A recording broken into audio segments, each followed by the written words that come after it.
So now my goal with Misty today is just to get her to come across the ground poles.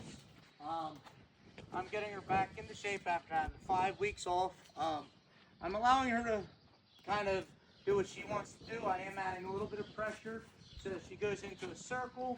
I also would like to have her whoa up here, and I'm going to get her to flex so she comes back to me. So I'm just rubbing my hand down. If she moves, that was my fault. I shouldn't have done it right by the cone, so I'm just going to bring it back. And as soon as she gives to the pressure, I'm going to release. So now I'm going to do the exact same thing to the opposite side. I'm not dropping the rein completely with Misty because she is going to be 4 here in June. But my inconsistency with her, so I don't really fully trust her, but now I'm going to reward her because she did very well there. I'm going to ask her to walk, and I'm just looking straight down towards the other horses in my horsemanship journey. Looking at what you want to go to will help your horse go there a lot easier. They want to know that they're listening to you and you are the leader. So if she gets squirrely at all, I am going to add more pressure, but right now she tried to drift out to the right, so I added my right leg pressure. And I'm just going to swivel my hips and have her looking straight down there towards Riggs. If she goes faster, I'm going to just have her circle. I'm not going to pull pressure back on her because she wants to move forward. She's got more energy than some of our other horses just because she is younger. So I do want to have her be able to whoa. So I'm going to squeeze down my thighs, tuck my hips, and bring my belly back into my backbone. She's really responsive to that. We learned this technique with Angie, and it has really helped out walk. So yes, she wasn't walking before I wanted to. I did want her to move, so I'm not correcting that at all. If she was to walk and I didn't want her to walk, then I would have her back up or circle. So I'm just going to open my door to the outside. Now I'm just going to look down across these ground poles. The reason I want her to be able to move across these ground poles fluently is because she has to know how to pick up her feet. And if we're out in the trail or if something happens where she trips over something, I don't want her to lose her balance and lose her confidence. So I'm not going to trot over them. I'm just going to have her walk over them. So that, as you can see, she still doesn't know where her balance is. So I'm just going to swivel my hips, and then I'm going to take a deep breath, and I'm going to ask her to step up. So I added pressure. She didn't respond to that, so I'm going to tap. I'm going to tap again until I get the desired gait that I want. So she did take a little misstep there, so I'm just going to start the whole process again. So I'm going to tap. Right, like that. Now she stepped up. I'm going to swivel, look down there to the pasture fields, and as long as she maintains it, I'm going to not over-exaggerate my hips on her, but I am going to move with her. Now I'm going to add a circle into it, so I'm going to keep my outside rein open just a little bit and swivel my hips, keep my shoulder up, and I'm going to help her balance with the outside rein. So I'm going to pulse my right rein, so when she tips her nose in, so now she tried to balk there, so I just added left leg pressure. So I'm just looking straight ahead, and now I'm going to ask for a whoa, because in my opinion, being able to get your horse to stop is more important than getting them to go. I'm going to check my girth. I always have a rule of thumb here at the barn. Always want to check your girth at least once. Walk. Now I am going to ask her to trot when we get halfway down. So I'm just going to take a deep breath, get her prepared for it. So I'm just bringing my energy up. I'm going to take a deep breath now again. Trot. So she moves off nicely. There I was on the wrong diagonal, so now I'm just tucking my hips forward. Right here like this. And then I'm going to melt into the saddle, close my thighs down, and I barely have to put any pressure on the reins there, and I really didn't put any pressure on the reins at all.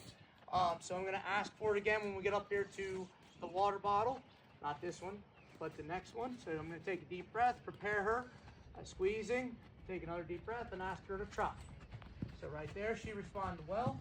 I'm just going to tuck my hips forward, try to keep my lower leg on. And when she gets faster, I'm going to go ahead and do a circle. So I'm going to open up the door to the outside. I'm going to have her move into that circle, and then see how she slows down. So I'm going to keep her going into that circle because I don't want her to stop. I want her to understand that she can balance herself. So now I'm just going to squeeze, deep breath, tap, right there. Now, since we made it the full way around, I'm going to squeeze my thighs down, turn, and look straight down towards the other horses. Now I'm going to ask her to whoa. I'm going to ask her to back up. I'm going to keep my pressure back a little bit. And with the young mare, in my opinion, you always want to give a quick release, because, or a young horse, not just a young mare, but you want to give a quick release so that they know they did something well. So now I'm going to have her step over to the right with her left front shoulder. So I'm going to open up the door. I'm not going to rush this process. So she's learning it. We did it on the ground. Good mare. So in our opinion, you know, it might seem like it's easy, but for the horse, they have to think about it more. So I'm going to do the exact same thing. I'm going to get one more step out of her, and then I'm going to have her walk off after she settles. So now I'm going to vibrate right there, and then she stepped. I'm going to reward her, let her think about it. So now I'm just going to ask her to walk straight up. Right there, walk.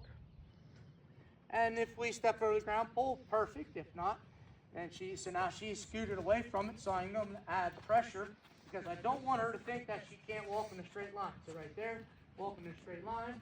I'm going to ask her to whoa. Now I'm going to do the same thing with the right front shoulder. So I'm going to open. I'm going to add pressure back.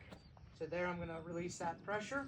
The reason I added pressure back is because I don't want her to walk forward, but I don't want to pull too much pressure back where she steps back. So there, that was behind her. So I'm going to ask her to do it again. So right there, I'm going to ask her to, I'm going to reward her. Now I'm going to ask her to walk straight down and pulsing my right leg, or right rein, because she decided she wanted to drift in. So now I'm just going to keep my inside leg on, step harder in my outside stirrup so that she comes into it. So I don't have to use a lot of pressure with the reins. I want her to become more comfortable with the pressure of my body as well as less pressure with the face. So I'm going to swivel, and she just saw a tractor. I got distracted too. If you saw there, I looked down at the tractor. So right, I'm just going to ask her to trot this way a couple times. So I'm going to take a deep breath. Tap. There, she's distracted. So I'm just going to keep that pressure on. So I'm going to start out top, top, top. I'm going to squeeze. Okay, and then I'm just going to pulse, and melt into my saddle, squeeze my thighs down, and she comes in. As long as she doesn't drift in, which she did there, I'm not going to put pressure on my inside leg. Now I'm just going to do a circle, turn my body, open my outside door, and I'm going to step harder in my outside stirrup if she starts drifting. So I'm not always just putting pressure down, like you saw there, that messed up her rhythm. So if she starts drifting in, then I will do that. So now I'm going to take a deep breath, squeeze thighs, and as you can see there, I don't even need the rein. So less pressure on the face, in my opinion, is better. Less pressure with a bit in the mouth is better as well. So now I'm just going to get her to back up 3 steps, and then I'm going to call it a day. So 1, even though it wasn't much, she did step 2, and I'm going to sit back a little bit, 3. So as you can see, she's not really fond of that, but at the same time, she didn't do anything wrong.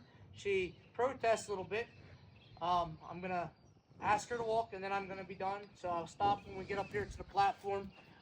Less is more with the young horse. At times, we want to get more done with them, but we just did, 15, 20 minutes of light work. So whether it's been on the ground or in the saddle, whoa, right there. And now I'm just going to reward her, let her know she had a good session. But we get greedy at times as trainers or riding. We try to push our horses too far when there is cues that we should listen to, in my opinion. So if you find our videos worthwhile and you think it'll help somebody else in their horsemanship journey, please like and subscribe and share with them. Thank you so much.